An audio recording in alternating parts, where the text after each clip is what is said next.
Achieving a personal portfolio value of $10 million is a big milestone. While it's not as much as it used to be due to inflation eating away at the value of the US dollar, you can live pretty well off the income a portfolio of that size would produce. $1 million used to be the benchmark of success, yet the amount of income it provides is no longer considered substantial. But $10 million would put you in the top 1% in terms of net worth. How much does someone with that amount of money receive in annual retirement income, and what type of lifestyle could they live? Would they be able to afford a mansion that houses a garage full of luxury cars and a 100-foot yacht? Take a look at what type of income you could receive and stay to the end to hear what type of things that will buy. My name is Chris, and I help teach people about money, personal finance, and investing. If you're interested in improving your financial future, make sure to subscribe to the channel and hit the like button if this video is helpful. It's common to think that you could spend the entirety of profits generated by your stock investments, but that's not a great idea. The stock market has a history of volatility. On average, the S&P 500 returns about 10% per year.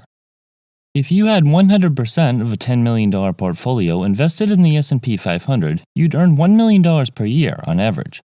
That sounds pretty nice, but the market isn't profitable every year. The index was down 10% in the year 2000, down 13% in 2001, and down 23% in 2002, but then it was profitable for 5 years up until the Great Recession in 2008. These are extreme circumstances, but with the average duration of retirement nearing 30 years, you're likely to experience some of these fluctuations. Inflation can be a major problem for those who spend their entire gains.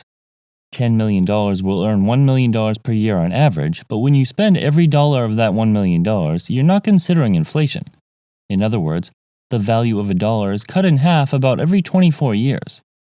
$1 million in income today is a sizable amount, but after 24 years, that will be the equivalent of earning $500,000 today. Still a nice sum, but the power of inflation is something to seriously consider. If you're like most people, you'd prefer to receive a raise every year instead of a decrease in spending power.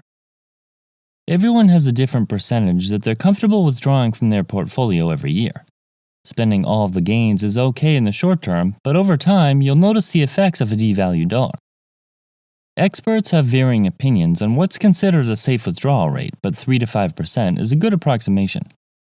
The 4% rule was determined from a study done that concludes that it's safe to withdraw this amount of your portfolio annually. During the first year of retirement, this method would provide $400,000 in income with annual adjustments for inflation. During the second year of retirement, you'd receive $412,000, and during the third year of retirement, you'd receive $424,000. That way, it's extremely unlikely that there would be an issue even during catastrophic markets. The 4% rule is an excellent rule of thumb, but it's based on a variety of factors. It's based on the assumption that your portfolio consists of 50% stocks and 50% bonds, but many people don't want that high of a bond allocation. Dave Ramsey, who's widely known for his extremely low risk tolerance, suggests not owning bonds at all, keeping the entirety of your portfolio in an equal combination of growth and income, growth, aggressive growth, and international funds. He claims that bonds have a poor risk-reward ratio, meaning they provide little growth but still a considerable amount of risk. This is a significant statement coming from someone who only recommends paying cash for rental properties. Others recommend that you subtract your age from 100 to determine the percentage of your portfolio that should be allocated to stocks. Using this rule, someone who is 70 years old should have 30% of their portfolio in stocks and 70% in bonds. The higher your stock allocation, the higher your risk and returns will be. The 4% withdrawal rate is assuming a 30-year retirement period. If you plan on retiring early, 30 years might not be enough. If someone retires at 40, chances are that they're going to live longer than 70 and the likelihood of running out of money is higher. The main issue with counting on 30 years of retirement is that no one knows how long they're going to live and how many years they'll be drawing on their investments. What if your retirement lasts 40 or 50 years? Retirement planning is tricky, mainly because you don't know how much money you can safely spend. The fear of running out of money is a real one, even for the rich. The Social Security Administration estimates that the average remaining life expectancy of a 65-year-old is less than 30 years. This is just an average, so people should stick to conservative estimates and plan for a long retirement. Running out of money can be a problem, especially for those in their 70s or 80s who can't go back to work. How will they make ends meet? It should be taken into account if you're in excellent shape, live a healthy lifestyle, and your family has minimal health issues. If you're already retired or over the age of 65, your planning horizon might be different than a general 30 years.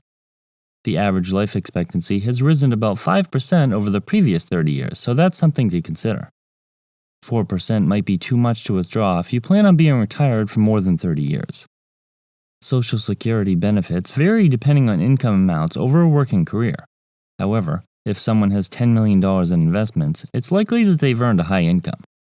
The maximum benefit for an individual at full retirement age is $3,113 per month or $37,356 per year.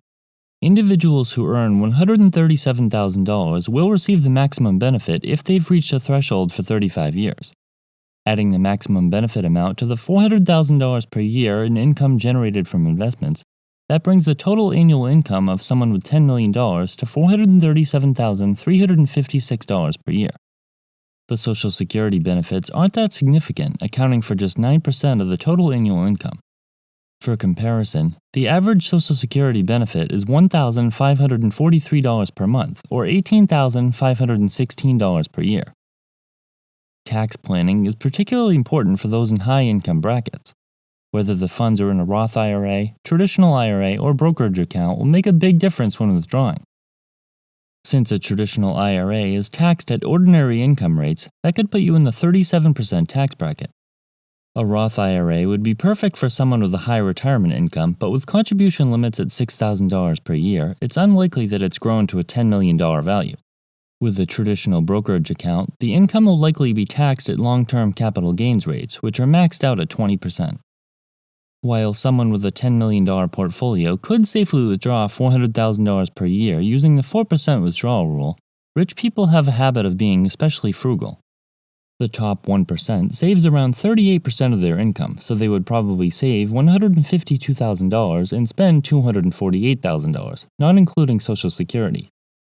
This habit will allow your annual income to increase significantly every year, allowing the rich to get richer. After all, careful saving and spending is likely how one would achieve a portfolio of that size in the first place. So what type of things can you afford with $400,000 in portfolio income and $37,000 in Social Security? With an estimated 28% effective tax rate, this gives you a monthly budget of $26,000. That means you could spend about $6,500 per month on housing, which would buy you a house valued between $1 million and $1.4 million.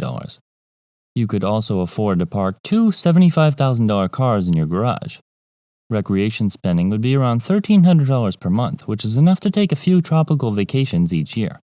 Sadly, a 100-foot yacht costing an average of $65,000 per month is still way out of the budget. $10 million is certainly a nice nest egg, but that doesn't mean spending will be frivolous. While you could buy some nice things with $26,000 per month in income, rich people are likely to continue their habits of saving and decide not to spend quite that much.